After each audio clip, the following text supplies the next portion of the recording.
Hey guys, and welcome back to another video. And today I kind of wanted to talk about what's going on in the community. And I know a lot of you guys said you want to see a little bit more Starfield content from me, and to do a second channel with Starfield content. Right now, it's just a lot for me to do two channels, but I will definitely play Starfield when it comes out and do a full review of the game. I want to spend a lot of time with the game to give you guys an actual review, so I can give you guys my full impressions of the game. So my review might come out, a lot later than other people's reviews. I really want to, spend a lot of time with this game. My review might take like a month to come out. I don't know right now. It looks like there's a lot in this game. But basically, a lot of people have been making comparisons between Star Citizen and Starfield. And I really don't know everything about Starfield. I don't know a lot about Starfield. I would say I don't know enough about Starfield to really make those kinds of comparisons. And there are things that you can compare. Obviously, things like what you're seeing on the screen right now, how you interact with the world.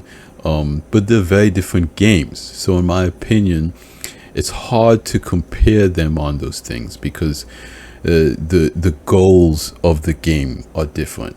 So what I kind of wanted to compare the two games was on their philosophy, on their systems, because realistically there are not a lot of games in this genre, in this field, for what these two games are trying to do, because they are essentially open world, make your own player, make your own adventure in space. You have a spaceship, you have multiple planets. So the question is, because that game hasn't really been done before, there's no blueprint on how it should be done. And Star Wars Galaxies was one of those first games, big open world MMO, you can do whatever you want. And for me, that kind of sets the template. I never got to play that game, unfortunately, but other than that, it's basically free game. And with a lot of other games, I mean, you look at Battle Royale, for instance, there are so many Battle Royales. There's so many FPS games. There are so many, fantasy MMOs. And there's kind of a template. There's kind of a blueprint. You have elements of that game that everybody kind of wants, but it's not the same way in the space sci-fi genre. The devs that are making games like No Man's Sky and Star Citizen, Elite Dangerous, and now Starfield, they're kind of writing the new rule book of what players might like, what's fun, how you should go about it. And of course, the biggest question is, should that experience be single player or multiplayer? A lot of people do like a more chill experience, or they don't want to engage with other players. They kind of want to do things on their own. And so that's why I kind of want to talk about the philosophies of these two games and how they're made. Because kind of one of the biggest things that people are saying is that, when will Starfield add multiplayer? Again, I don't know anything about that, but I do know that, modders have made, Skyrim together, and they made Hogwarts together. They got a ton of players in there, and let's say let's say modders add a server list, and you can join servers and play in this type of scenario. How are again, this is just hypothetical situation. Let's say there are 100 player servers for Starfield. How are the games designed? And it's kind of one of those things that where I wish Bethesda spoke more about crew and what crew roles are. It's one of those things that I want to know more about the game. So what is your crew going to do? Because based on the ships that I saw, I didn't see a lot of turrets. I didn't see a lot of spaceships that did other things. Now we know you can use your spaceships to fly around. We know you can use your spaceships for combat, and you can use your spaceships to trade cargo. But can your spaceships like salvage and mine, and do you have turrets that NPCs can get into?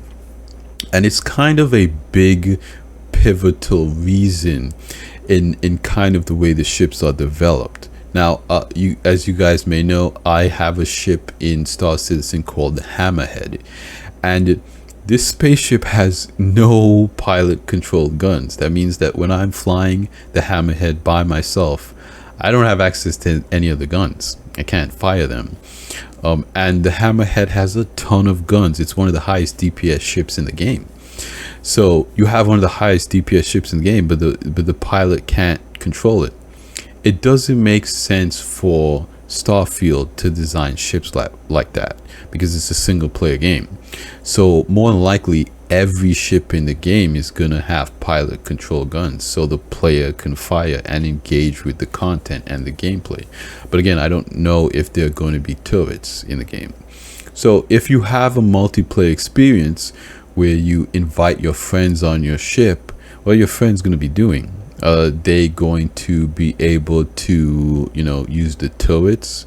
Now, I do know they did update this, that in Starfield, you'll be able to board ships, and they will have like 0G and all of this stuff. So if you want to board ships with your friends and take on that content like a dungeon, that could be very fun.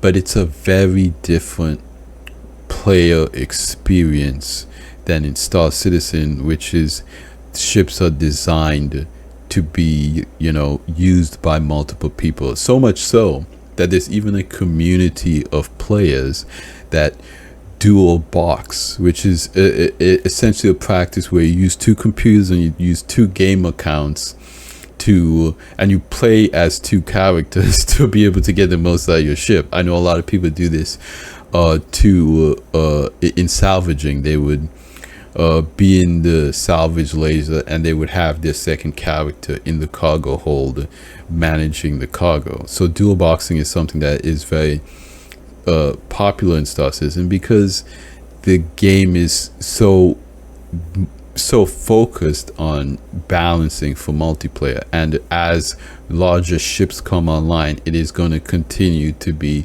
rebalanced for multiplayer. So Starfield is designed as a first-person game first, and Starfield is designed as a first-person game first, and Star Citizen is designed as a multiplayer game first. I know a lot of people don't consider Star Citizen an MMO. I agree, it's kind of not there yet. In my personal opinion, for it to be an MMO, it needs an economy, and right now it doesn't have an economy. In my opinion, every good MMO has some kind of economy, crafting, this type of stuff, but they're working on that, so we'll see. The second thing that I kind of wanted to talk about philosophy wise is the ships. Now, there are kind of two ways that you could do ships, almost three. And you know what, I'll throw Elite Dangerous into the mix, because I feel like the way they do things applies here. Now, in Starfield, ships are completely modular.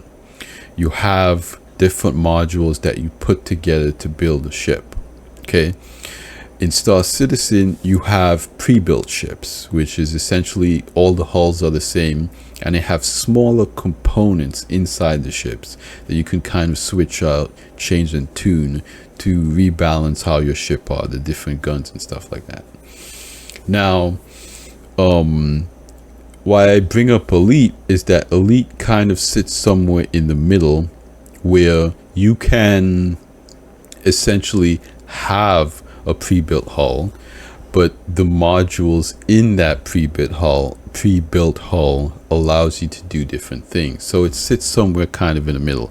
Star Citizen does have some ships that are modular, That's really not in the game right now, so we'll just look at it as, Star Citizen has pre-built ships. But why that's kind of important is because it really changes the playstyle.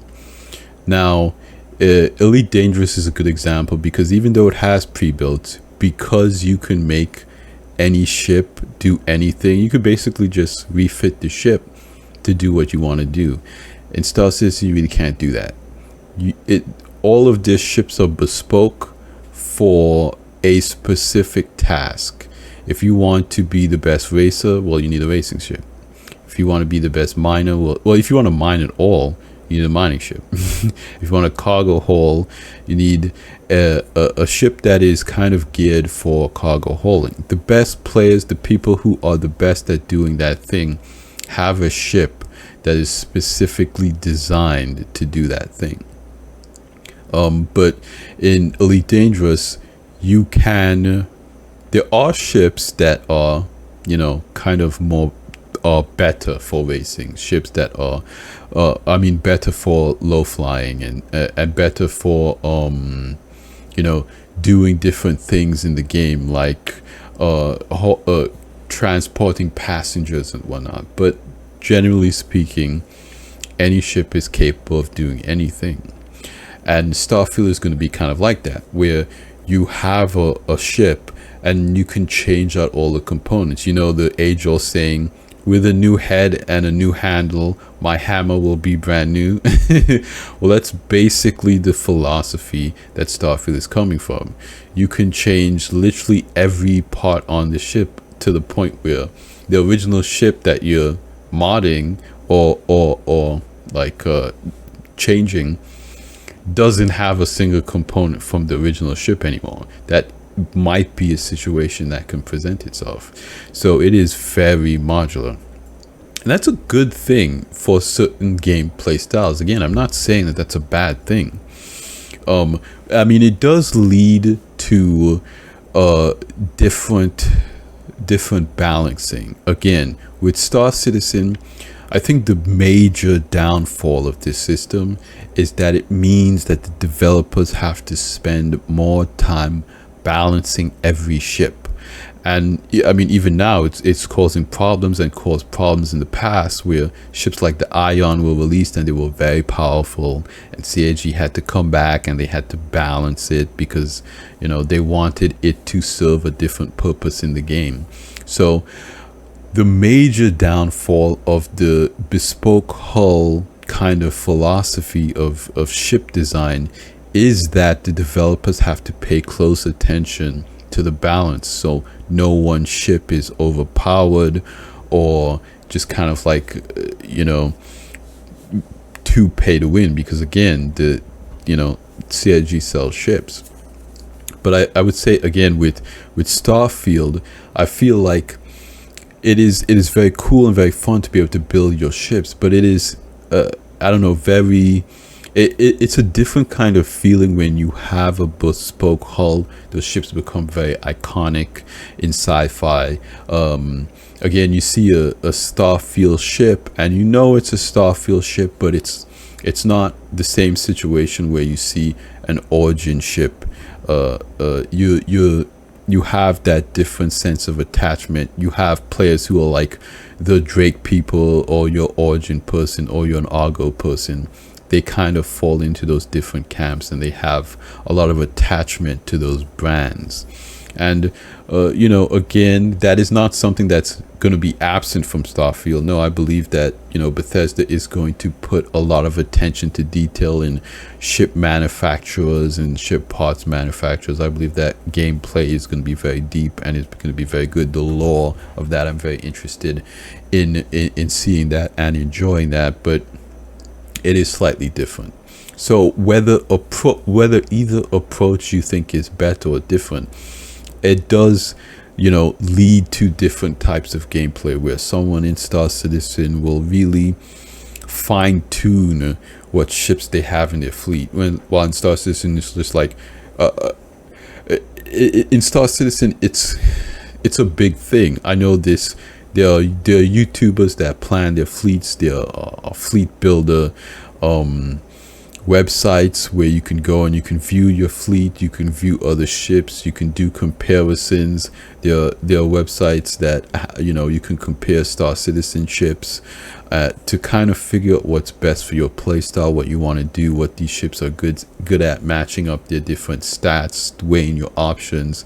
And that is very interesting gameplay for some people. With Starfield, you can kind of move things around. You can kind of change things depending on it. You're not as locked in. And so if you want another ship, I know they showed in gameplay you can capture other ships and add them to your fleet. If you want another ship, you can buy another ship or capture another ship. You kind of outfit it to do whatever you want. And again, that makes a lot of sense for a single player game, to give the single player the ability to really fine tune that stuff and not really have to pick and choose too much. They can really get in and do what they want. And again, that makes sense for a single player game. And I guess the next thing I want to talk about in comparison is the procedural generation. Now, in Star Citizen, the planets are not really procedural. They use procedural tech to kind of like paint the planets. You have a globe, and then you paint mountains. You use the brush, and where the brush goes, a mountain comes up. You use the brush, and where the brush stroke is, a desert pops up. You use a brush, and where the brush moves, a river forms. And it's not exactly like that. It's more of a system where you put down nodes, and where those nodes are, the terrain generates. But they use that tool to build the planets. But once they're done building the planet and they put it in game, there's no more procedural generation. It's just a giant asset that exists in the game. It's not procedural. Now, there is draw distances and LODs, but that's not really procedural tech, in my opinion, because once you go over there, it's always going to be the same. Now, I'm not entirely sure exactly how the system in Starfield works. Again, it's something that we're going to have to see, and I like to kind of speak better from a place of knowledge.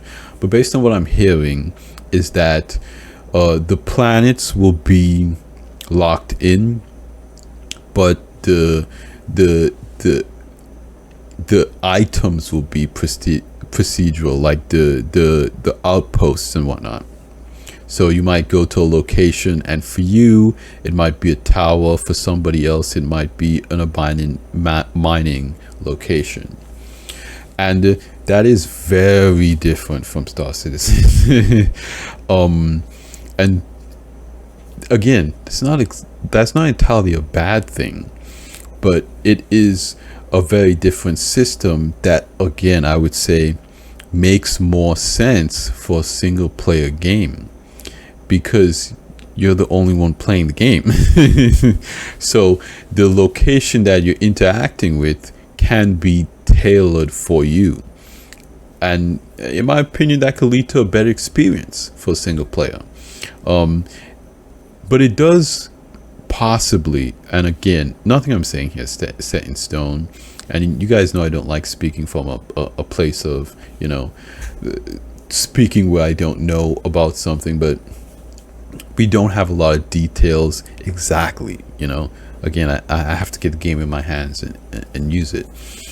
But again, based on what I'm hearing, based on what official people are saying, people who played the game, IGN played the game, and they played different save files, they essentially said that this location, this outpost was different, this area was different. So that is kind of again a good gameplay system for a single player game, but it could present problems for ground vehicles and atmospheric flight. Again, full procedural generation is not too difficult for atmospheric flight, but it can present a problem for atmospheric flight. Again, it all depends on how the technology works, and I don't know how the technology works. Ultimately, somebody can, mod in atmospheric flight if it isn't already in the game. It looks like the game has a flight model. You just change the environment that, you're loaded in. I feel like modding in atmospheric flight in Starfield wouldn't be too difficult. I feel like somebody would be able to make it happen. But I don't know if the game is going to have it on launch. Some people are saying yes, it does. I've gone through some videos, but I haven't seen or heard anything concrete. So that's why I'm saying I don't know. And I'm admitting to you guys, hey, I don't know. and that's why I feel like it's really hard, in my opinion, with all these people making Star Citizen and Starfield comparisons. It all comes down to gameplay. You can look at a game and you can say that game is the best looking game I've ever seen on the planet, but if it's not fun to play, it's not fun to play. It doesn't matter how good it looks. It needs to have good systems that works for the kind of game that it's trying to deliver. And it's one of those things that, and I'll kind of bring in Star Wars Outlaws here.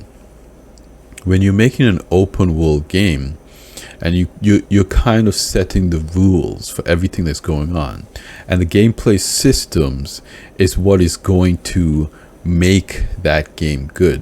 And a lot of people kind of ask, well, in Star Wars Outlaws, they should have made a game where you can create your own character, and that's what I feel like is important to compare here and look at. As fans of the genre, we need to ask ourselves, what do we want out of a game like this? And a lot of players want to be able to make their own character. So moving forward, I feel like devs should take note and be like, yeah, if I'm making this big open world space game, what people want is character creation. What people want is base building. What people want is to be able to explore different planets and land on them.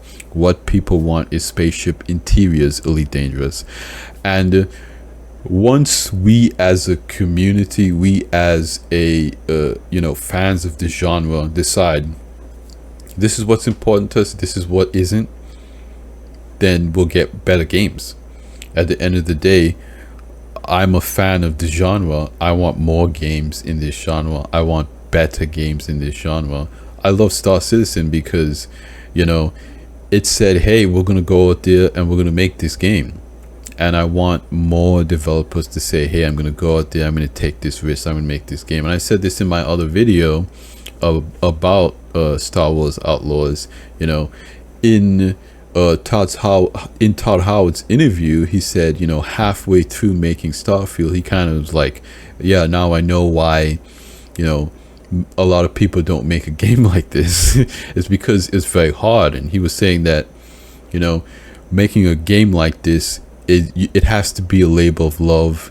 You have to have a passion for it, and you kind of got to put in all those things that people want, because people want a lot out of this genre. And it's good that there are developers taking those risks to make it happen. And we need to support those developers as fans of the genre. In my personal opinion, I don't see Starfield as competition. I see Starfield as a comrade.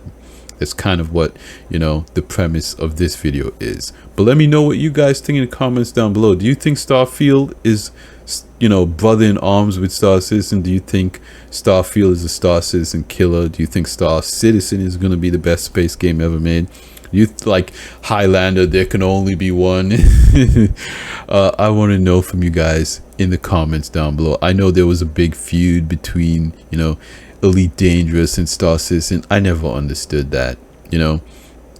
Chris Roberts did an interview with David Braben, and he said he said to all the Star Citizen players, hey, play this game. David Braben is a pillar of the sci-fi genre. Go support his game. Elite Dangerous is going to be big, and Chris Roberts supported David Braben. I think those interviews are still up. You guys can go watch it.